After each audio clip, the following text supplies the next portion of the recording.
Okay, go.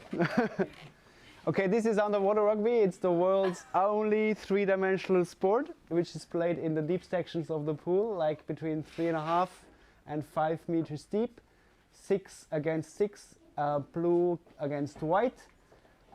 It is a sport many think it's actually something not for humans, but I addicted since 12 years to it, and that's the main reason.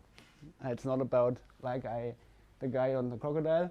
That's how we do it. We don't have a rugby ball like the normal rugby ball. We have a water ball, a ball filled with salt water, which is 3 kilograms. We have a basket underwater, and we play it in mixed teams, world championships, men and women separated. These are 2 women who are fighting for the ball. That's the basket in our new pool, in the pool of Lucerne, which is one of the best in Middle Europe at the moment. And we're having a tournament tomorrow, which I will say later on.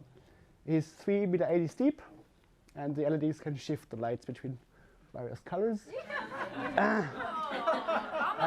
We play with fins, we play with snorkels, and we play with masks. And some men prefer to have these as well. Some make it like really ridiculous because we have these white ones, but very simple rules. You can only attack the one who has the ball, and only the one who has the ball can attack the others. And it's a full contact sport. But what I like most about it is that you actually, unlike in football, it's all calmed outside. You don't have the screamers like on the football field. There's another swarm technology coming in. We have 3 referees, 2 with tanks underwater and 1 on the surface, and they have a horn. Underwater there are signals. If there's a goal, there's a horn signal. If there's a foul, there's a horn signal. And the games last 50 minutes, 2 halves, and that's a short video. It's not about the sound, it's just about the images. It looks like piranhas are chasing up meat. So it's very quick, it's very fast, it's very demanding, but it's 3-dimensional, and this is the old pool in Lucerne, which is now an event venue where I played over 400 hours of underwater rugby.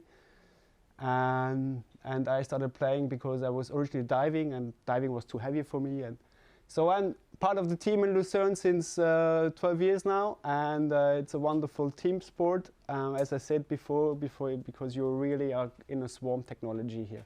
It's really about where is my partner, where do I have dive down, where do I have to be, and it's about fun. This is the main reasons why I like it. It's really the brain is really getting wired differently, because you really have to adjust once to the element and second to the 3 dimensionals. And it's a very special team sport, I would say. Some say it is hurting, and yes, sometimes it's hurting, but it's not hurting. I mean, water polo is much more rough because there's no referee, but our sport, the water is really absorbing a lot of things, so it's not as brutal as one might think. This is not a typical scene of play. This is just made for the photo, and now it's also on our Facebook page. But this is not the traditional sort of playing.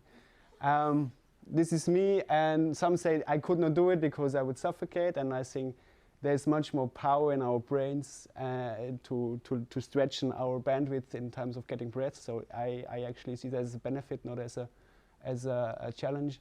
We have 3 teams in Switzerland. One is in Basel. They have an open water tournament. This is our pool in Lucerne. This one is Oerlikon, where the Zürich team is playing. And actually we have tomorrow the first Alpine tournament with teams from Barcelona and Milano coming tomorrow to Lucerne. There is also in Europe a first French team now having a tournament, and there is also female teams who are a little bit different maybe. This is the World Championship, which is happening in Cali, Colombia this summer. And we are all sort of organized. The World Championships are coming from Finland and Norway, as I said before. Denmark is very strong. Switzerland is not going to the World Cup. So if that speaks to you, this picture makes you curious, I usually say, don't just, this is bloody theory.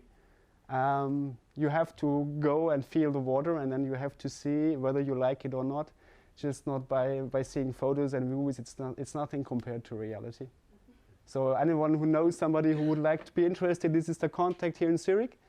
So I'm a bit of an sort of a wild warrior from Lucerne coming to Zurich, but they would be very happy if somebody comes by. Thank you.